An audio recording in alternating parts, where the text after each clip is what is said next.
Assalamu alaykum qarindoshlar. Növbətdə anlaydıqınızlar Amerikalik yazğıcı Bill Gertz'nin qıpqızıl yalğançılıq.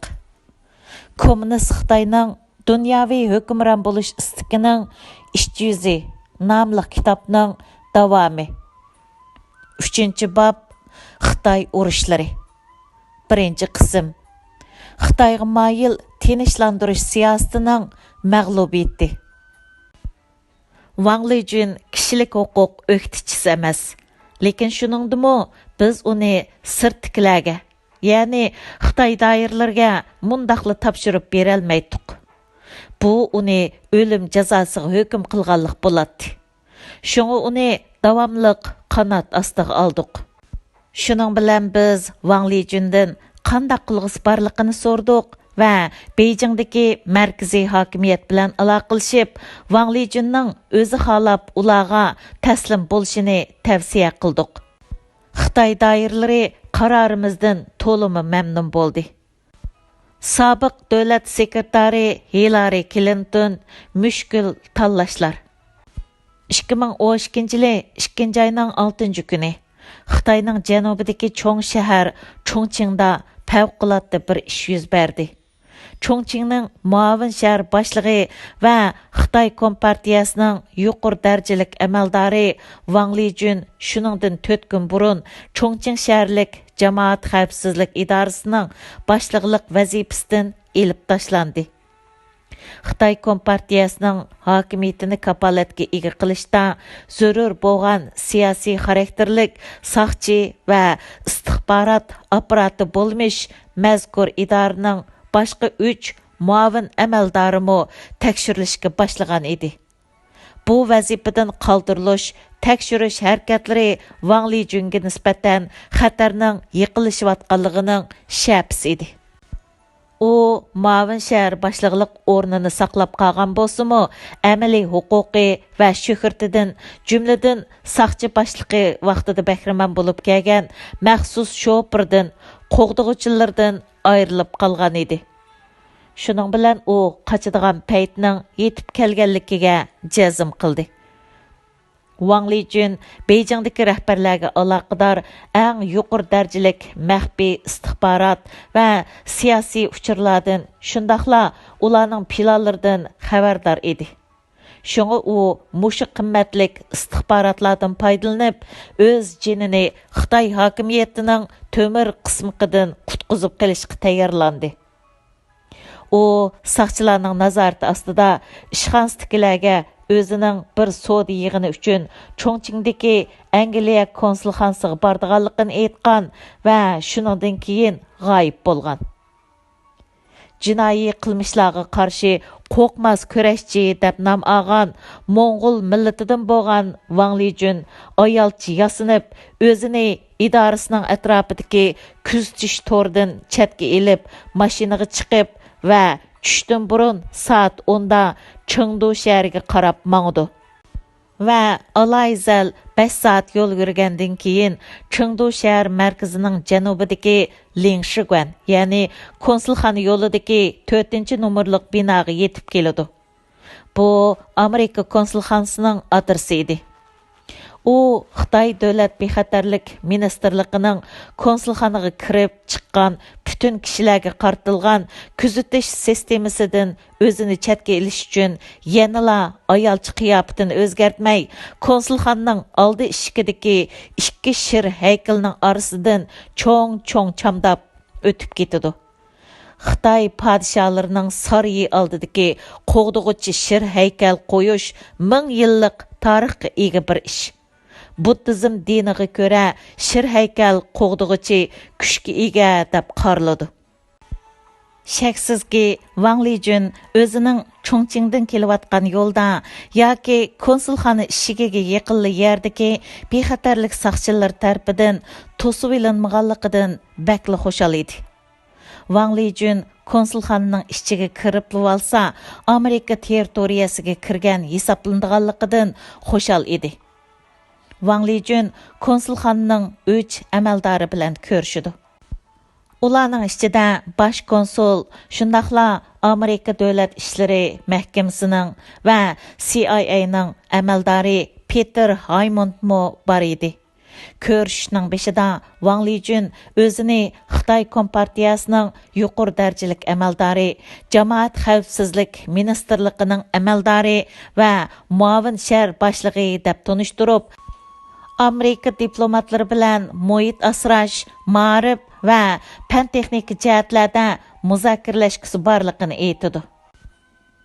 Aradan bir qancha minut o'tgandan keyin u konsulxona xodimlariga o'zining u yerga kelishdiki haqiqiy muddasini oshkorlab, o'zining hayotidan ansirayotganligini va yuqori darajalik Xitoy amaldorlarining cherikligi va qotilligi haqida deydiganligi borligini aytdi.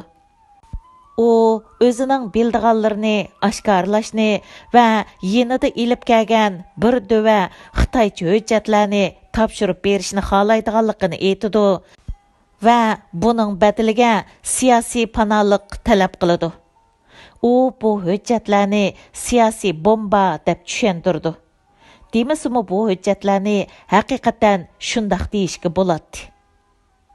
Ваң Лижун ашкарлыган учурлар Xitoydagi eng kuchlik kommunist rahbarlardan biri bo'lgan Bo Xilayning qo'lga elinishi va turmaga tashlanishiga sabab bo'ldi.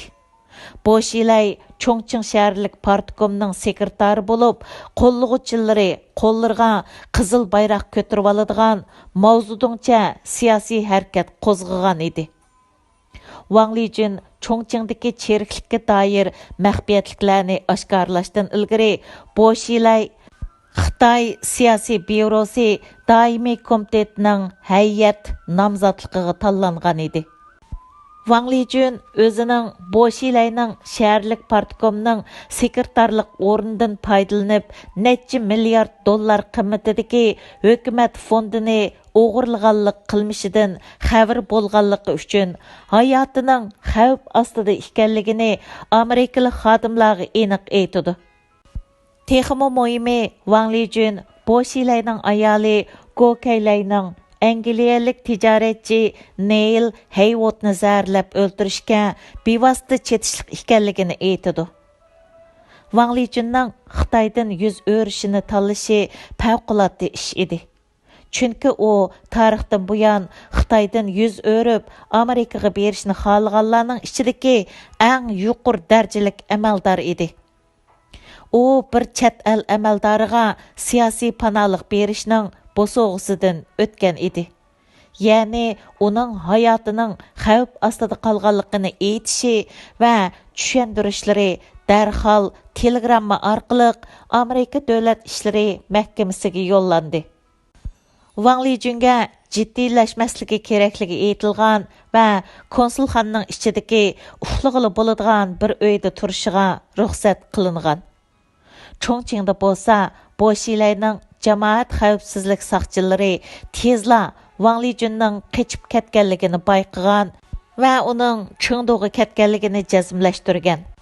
Bo Xilayga nisbatan Ваң Лижунning qechib ketishi to'liq qabohatlik ish edi. Shundaqla u kelechigining Ваң Лижунning og'zini yumdirishga bog'liq ekanligini bilatdi. Shunga u Ваң Лижунni tutib kelish uchun Chengduga 70 tak Bronovik va saqchi mashinasi avatdi. Bular Chengduga kelgandan keyin qurolliq saqchilar va Bronoviklar konsulxonaning atrofidagi butun ko'chani qorshib olgan. Bu xil kuch ko'rsatishdagi maqsad Amerikaliklarga Bo Xilay va uning qurolliq qismlarining Ваң Лижунni qaytirib ketish uchun qurolliq kuch ishlatishdan yonmaydiganligini bildirib qo'yish edi.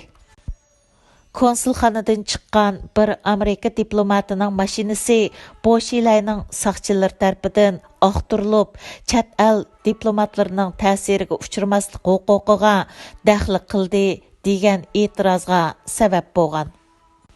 Qurolliq qismdagilar Ваң Лижунni mashinaga o'ltirib, muasir chambarkidan qechib ketishi mumkin deb qarab, mashinani oqtirgan edi. Halbuki Ваң Лижун konsulxonaning ichida edi. Obama hukumati bu bo'lg'isi yuz o'rgichi ya'ni Ван Лижунны qo'g'dashning o'rniga uning siyosiy panohlik iltimosini rad qilib etdi. Ван Лижунның Ши Цзиньпин Amerikaga ziyoratga kelishdan bir qancha kun burun o'zlaridan panohlik tilishi prezident Barak Obama rahbarligidagi Aqsaroy ahlini va muavin prezident Jo Baydenni tashvishga selib qo'ygan edi.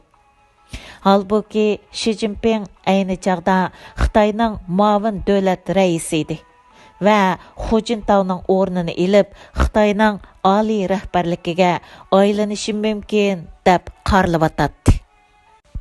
Amerika hukumatidagi ishki muzokaralardan xabardor kishilarning menga aytib berishicha, davlat va adliya tarmoqlarining Ван Лижунның panohlik iltimosini rad qilishiga Baydenning ishxonasi yetakchilik qilgan ekan.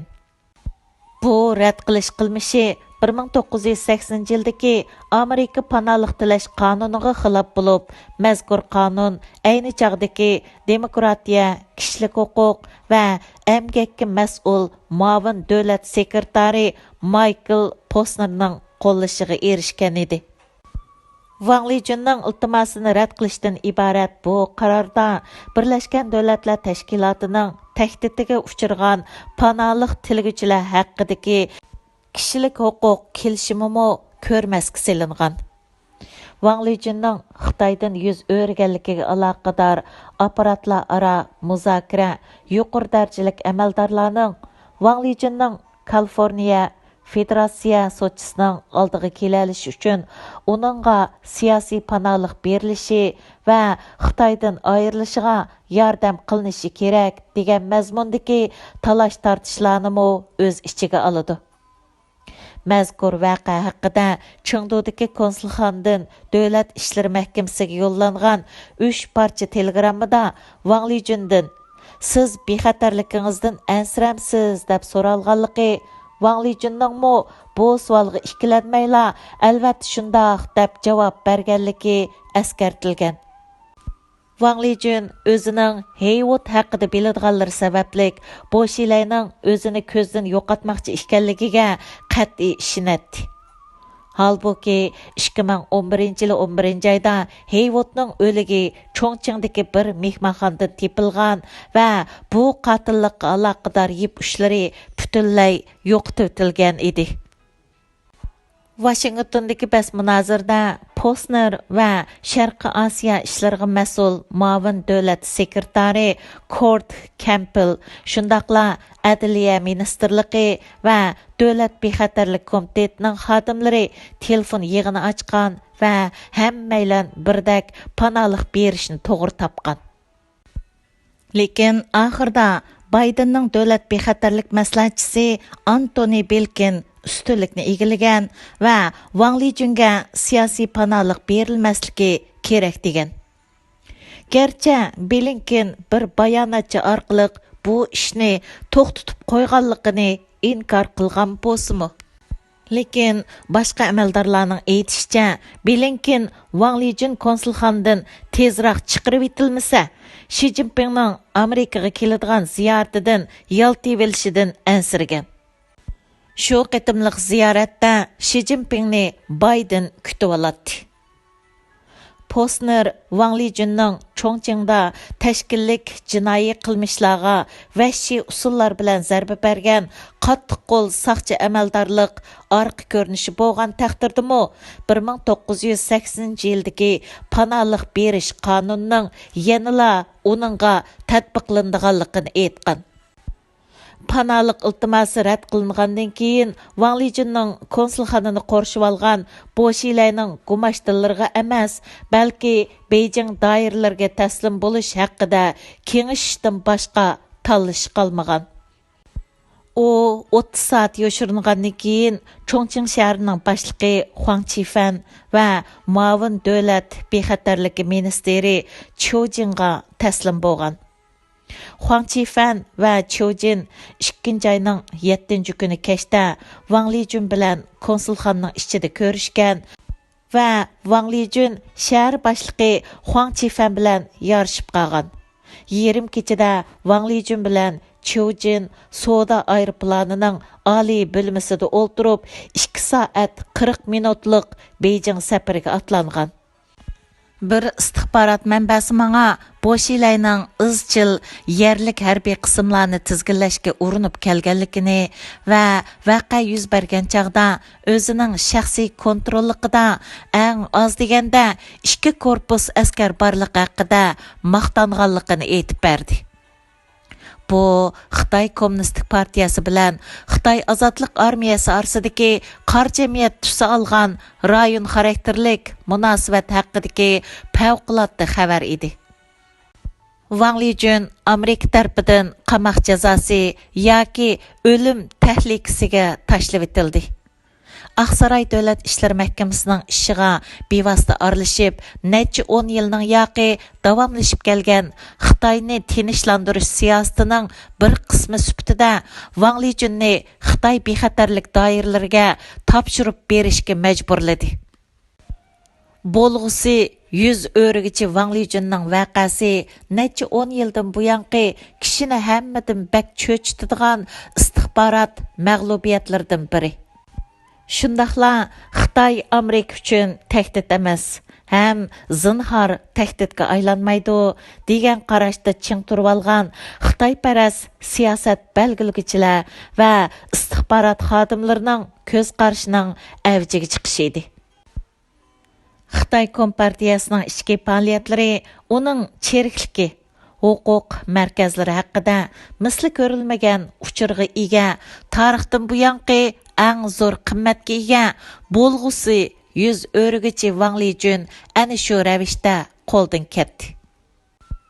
Wang Lijun necha 10 yildan buyon Xitoy Xalq Jumhuriyatining asosan yepiq hokimiyat qatlamidagilarning eng xufiyona sirlaridan xabardor, o'ziga o'xshash birini izlab yurgan Amerika josuslik tashkilotlarini oltin istihbarat kini bilan ta'minlagan bo'ladi. Ushbu sobiq shahar boshlig'i Amerika konsulxonasidagi vaqtida o'zining siyosiy panohlik tilaydiganligi va Amerika aeroplaniga o'tirib Xitoydan ayrilishni orzu qiladiganligi haqida bir bayonotga imzo qo'ygan edi. Uning iltimosi Chongqing shahrida saqchi boshlig'i bo'lgan mezgilida tashkillik jinoyat gumondorlarini so'roq qilganda ularni qiyin qistoqqa olgan degan to'qilmaga asosan rad qilindi. Amerikaning Wang Lijunga osiylik qilishidagi haqiqiy sabab shu chog'dagi davlat sekretari Hillary Clintonning Mushkul tanlashlar degan kitobida aniq o'tirg'i qo'yilgan. Hillary kitobida Amerikaning dangliq 100 o'rgichilarga siyosiy panohlik berish an'anasi haqida to'xtalib, buningga episkop Joseph Mainzentining kommunistlarning zulmidan qochib, Amerikaning Budapestdagi elchixonasida 15 yil turganligini, hatto 1989-yili Tiananmen maydonidagi demokratik namoyish bostirilgan mezgillarda Amerikaning Beyjingdagi elchixonasining Fang Liji va uning ayoliga panohlik berganligini misol qilgan. Halbuki Hillary Wang Lijun bilan Boşilay intayin cho'ng cheriklik va parxo'rlik to'rining a'zolari edi deyish orqali Wang Lijunga sotqinlik qilganligini aqlagan. Lekin u yana Wang Lijunning Xitoyga topshirib berilmagan taqdirda CIA'ni ajoyib istihbarotlar bilan ta'minlaydiganligini e'tirof qilgan. Chunki Wang Lijun Xitoy rahbari Hu Jintaoning telefonini o'g'irliqchi tingshi olaydi. Hillary kitobida yalg'onchilik bilan biz uning hikoyasining qanchalik hayron qolarlik ekanligidan bexabar edik. Biz bu ish haqida hech narsa demaslik haqida birlikka keldik. Xitoylarmi bizning ishimizdan mamnun bo'ldi deb yozadi. Ana shu ravishda Amerika davlat sekretari Xitoydagi kommunistik hokimiyatning bo'linmachiligi va cherikligining oshkorlanib ketishining oldini olish uchun Boşilayning satchiligini yepishga yordamlashdi va so'g'uq urushdan keyin Amerika hukumati bilan aloqa o'rnatgan eng qimmatlik istixbarat mənbələrining biridən vaz keçdi. Xitayning Amerika cho'qim yo'qilishi kerak bo'lgan asosliq dushmandir deb valaxishlarga qaramasdan, Xitoy Amerikaga tahdid shakllantirmaydi degan qarashda ching turvilishdan shakllangan yetakchi o'rindagi Xitoy paras siyosatlarda Amerika Xitoyning kuchayishini va kuchayayotgan bu kommunistik hokimiyat bilan yaxshi munosabat o'rnatishni xohlaydi degan gap ta'kidlanib keldi.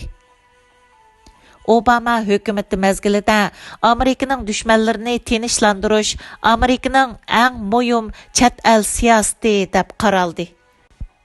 Obama hökumatining yuqori darajalik amaldorlari Amerikaning manfaatini qo'lga keltira olmadi. Shundaqla Wang Lijunga siyosiy panohlik berish orqali bir maydon istixbarat siyosiy o'zgarishni ro'yobga chiqarish fursatini qo'ldan berib qo'ydi va buning aksicha qandoq qilganda Beijing bilan yaxshi munosabatni saqlab qolg'ili bo'ladiganligi haqida bosh qotirdi. Kamina hamoqatlarcha suvga chilashtirilgan yuz o'rish voqeasini xabar qilgandan keyin Amerika Davlat Majlisida Avam palatasining chet el ishlari komiteti Wang Lijunning voqeasini tekshirdi va mutaxassislar guruhi shu voqeaga chetishlik bo'lgan barliq telegramma va ilxatlarni talab qildi. Shu qitimliq tekshirish Markaziy komitetining kommunizmga qarshi Kuba nasllik ayol raisi Cumhuriyetçiler partiyasidan žورنىلىنىڭ tarafidan başlatilgan bo'lib, u Obama hökumatini Wang Lijunning yuz o'rish ishini joyida bir taraf qila olmadi deb qaraydiganligini aytgan edi. ژورنىلىنىڭ manga hökumatning bir siyosiy panohlik tilguchiga shundaqla zo'r foydalanish qimmatiga ega istixbarat manbasiga panohlik bermaganligi tezdan javob berilishi kerak bo'lgan bir yurish jiddiy savollarga sabab bo'ladi degan edi. Lekin mazkur komitet va ژورنىلىنىڭ keyin beshini ichiga tiqib turib oldi va Obama hökumatining Wang Lijunga yordam qilmaganligi mas'uliyatini surishtirmadi. Shu qitimliq tekshirishni qo'llaganlardan biri bo'lgan Cumhuriyetçiler partiyasidan Frank Wolf manga Obama hökumatining chet ellik yuz o'rgichilarga va Amerikadan yordam kutgan boshqa kishilarga yordam qilish jihatdagi tarixining to'limi layoqatsiz ekanligini aytgan va Wang Lijunning ishining nabab bir taraf qilinganligi haqida. Men bu ishdan hayron qolmadim. Bu hukumatning yuz o'rikchilarga ehtiyoji yo'q. Chunki ularning Xitoy bilan surkilishga sabab bo'ladigan har qanday ishni qilg'isi yo'q degan edi. Agar Wang Lijunning Xitoydan yuz o'rishi utuqliq bo'lgan bo'lsa, bu Amerikani aslidilla ziddiyatga to'lgan Xitoy Kompartiyasi rahbarlik qatlamini texmi ishkirlab parchalash imkoniyati bilan ta'minlaydigan fursat bo'lib qolgan bo'ladi va kelgusida Xitoyda haqiqiy demokratik islohotga sabab bo'lib qolishi mumkin edi. Agar Wang Lijun Amerikaga aman esan kelib olgan bo'lsa, Amerika istixbarat tarmoqlari uning uchurlaridan foydalanib, Xitoyning yuqori darajalik amaldorlari orasida favqulodda adab ketgan chiriklik hodislarini texmi bak yo'rtib, xalqning kommunistik hokimiyatga bo'lgan qo'llashini tövəllətiga bo'ladi. Xu Jintao, Xi Jinping guruhidagilar Wang Lijun voqeasidan foydalanib, Bolsheviklarning siyosiy byuro doimiy komitetidan o'rin elishining oldini oldi va eng oxirida Bolsheviklarni turmaga soladi. Xitoy Kompartiyasining bir nafar yuqori darajalik a'zosi moliya vaqt gezitiga agar Wang Lijun Amerika elchixonasiga qechib berib, Heyvotning o'lish sababini oshkorlamagan bo'lsa, Bolsheviklar allaqachon siyosiy byuro doimiy komitetiga kirib bo'lgan va cheqilg'ili bo'lmas bo'lib ketgan bo'ladi. Bu uni Hitler tipidagi odam deb qaraydigan kushandilar uchun intayin qo'rqinchli ish bo'ladi degan edi. Amerika Dövlət İşləri Məhkəməsi şu qıtımlıq yüz örüş haqqında jamoatchilikni aldidi. Yani şu işdən neçə ay ötkəndən keyin məzkur organның xadimləri namsız holatda New York vaqt gazetiga uçur berib, özlərinin Wang Lijunның rəsmi siyasi panohlik tilash iltimosini oldin to'sib qilishga qodir ekanligini aytdi. Mazkur xodimlar yana Wang Lijunni Boşilayning qurolli qismlariga topshirib bermaslik orqali uning hayotini qutqizib qolganligini da'vo qilishdi. U tashlab etilgani yo'q degan edi Davlat ishlari mahkamasining bir amaldori. Lekin shu vaqa bo'lgan chaqda bir nafar Amerika amaldori menga Wang Lijun Xitoyning navbatdagi huquq ko'rishi, shundaqla Zhou Yongkang va Boshilay qatorliq qattiq qo'llarning Xi Jinpingning tinch holatda taxtga chiqib olishiga to'sqinlik qilish urinishlar haqida bebaho uchurlarga ega edi.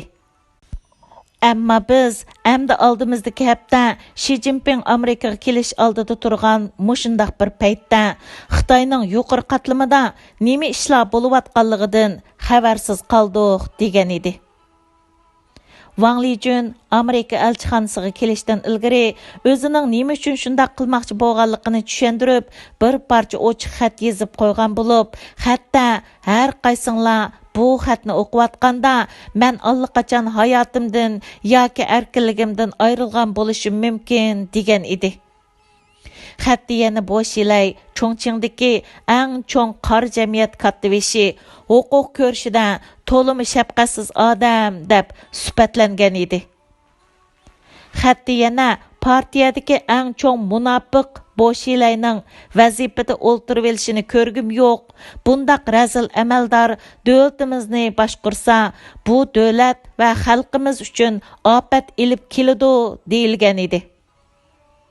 Wang Lijunning yuz o'rishi Xitoy Kompartiyasining ichidagi zo'r inqilobni oshkorlig'inidek, o'z navbatida yana Amerika istixborot tarmoqlarining ichki qismidagi Xitoy huquqdorlarining guruhlarga bo'linishi va kelajagi haqidagi uzundan buyon davomlashib kelgan ixtilofni o'ttirg'i chiqardi. Bu vaqa orqali Amerika hukumatidagi istixborot tahlilchilari orasida umumlashgan Xitoy Kompartiyasining rahbarlik qatlamida o'qituvchi guruh yo'q deydigan nabab va ozdurg'ichi mo'lcharning xatoligi tunji qitim oshkorlandi. Boşilayning qo'lga ilinishi ularning xatolashganligini isbotladi. Xitoydagi huquq guruhlariga aloqador xabarlar 10 yildan buyon Xitoy hokimiyati intayin uyushqoq, taq qutupluq huquq qurilmasiga ega degan farzini o'zgartishga urinmagan tahlilchilar va akademiklarning ta'siri sababli nazardan saqit qilingan yoki sal qaralgan edi. Bu xil o'pchi tafakkur targ'ibotchilarining tipik vakillaridan biri Paul Herdur. O kasbiy istixborot tahlilchisi bo'lib, uning oxirgi qitim o'tgan muhim vazifasi Sharqi Osiyo ishlariga mas'ul davlat istixborot amaldorligi edi. Ya'ni u davlatlik istixborot mudirining ishxonasidagi eng yuqori darajalik istixborot tahlilchisi edi. Her istixborot sohasidagi uzun yillik kasbiy hayotida Beijingdagi kommunistik rejimga qarta mo'tadil qo'llag'uchi ekanligi bilan tonilgan edi. Her Xitoy rahbarlik qatlamidagi har qanday surkilishning tilga olg'uchiligi yo'q. Shundaqla Xi Jinpingning Xujintaudan huquqni topshirib olishi tinish tamomlandi deb qaraydi. Lekin Boshilay satchiligi ahvolning buning aksicha ekanligini isbotladi. Boshilayning eng kuchli qo'llag'uvchilaridan biri shundaqli Xitoyning 7 kishilik siyosiy byuro doimiy komitetining a'zosi bo'lgan Zhou Yongkang shu qitimliq huquq ko'rishida vazifasidan qoldirilgan edi. Davomi bor.